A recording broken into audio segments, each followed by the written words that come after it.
뚜두두두두두. 오, 안녕하세요. 세상의 여기를 아주 격이 높게 전달해드리는 지라르입니다. 오늘 할 이야기는 제가 소설로 쓰려고 했던, 군대 있을 때부터 구상을 했으니까 제가 한 40년 동안 치밀하게 구상했던 이야기입니다. 제가 막상 소설을 쓰려고 했는데 제 글빨이 워낙 구려가지고 차라리 제 말재간을 한번 믿어보자 라고 생각을 해서 여기서 제가 그 소설을 풀어보려고 해요. 재밌을 거고 마지막에 반전도 있으니까 이 이야기를 듣고 어디 술자리를 가서 이야기를 해도 아주 좋을 거예요. 이 소설의 제목은 사자국 이야기. 시작하겠습니다.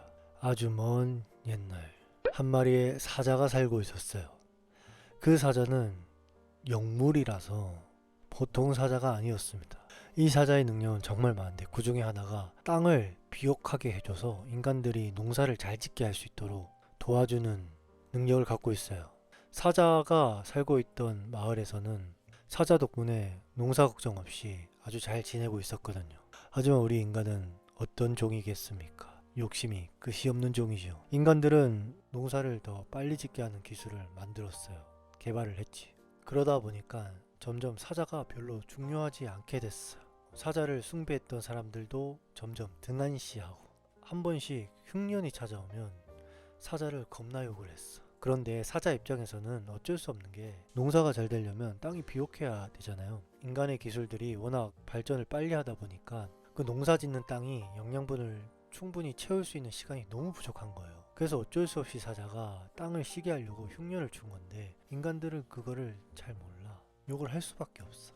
사자는 기분이 나빴죠. 나빴는데 참았어. 왜냐면 그 마을에 자기가 아끼는 그 소녀가 있었거든요.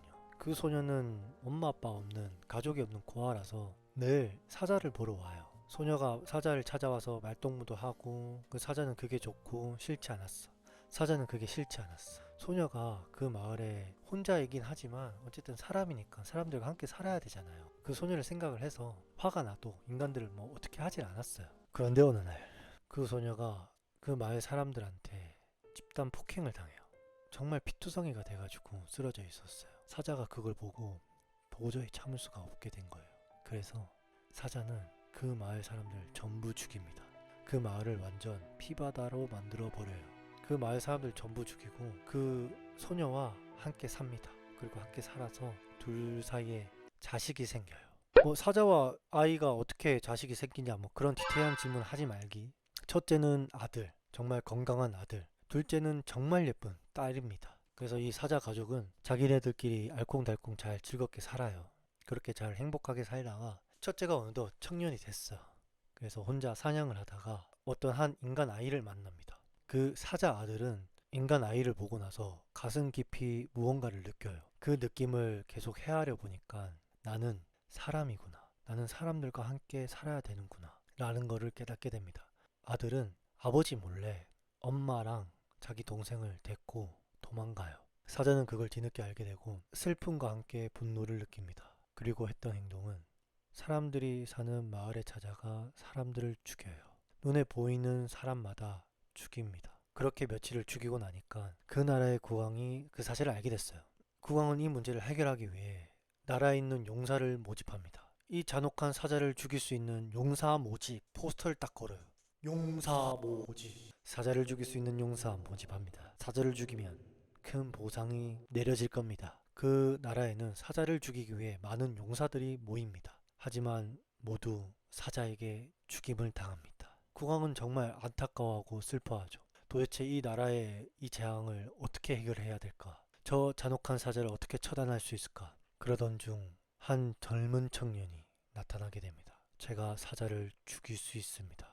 그 용사는 사자와 전투를 벌이게 되고 이틀, 3일 목숨을 건 사투를 벌인 끝에 결국 사자를 해치웁니다.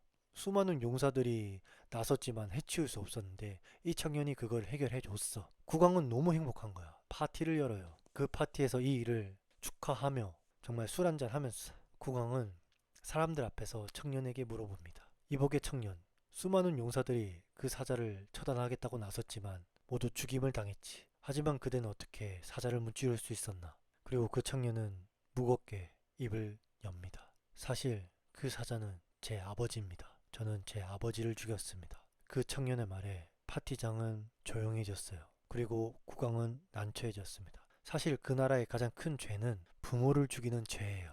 이 청년이 나라의 재앙을 없애줬지만 그렇다고 이 일을 묵인하면 이 나라의 법이 흔들릴 수 있거든요. 그래서 국왕은 엄청 난처해졌습니다. 고민 끝에 국왕은 이렇게 얘기를 해요. 부모를 죽인 죄는 정말 큰 죄다. 하지만 그대는 나라를 구했으니 처형이 아닌 추방을 하겠다. 청년은 어느 섬나라로 추방을 당하게 됩니다. 그리고 그 청년은 그 섬나라에서 나라를 세우고 그 나라의 이름을 사자국이라 하고 이 사자국은 훗날 스리랑카가 됩니다.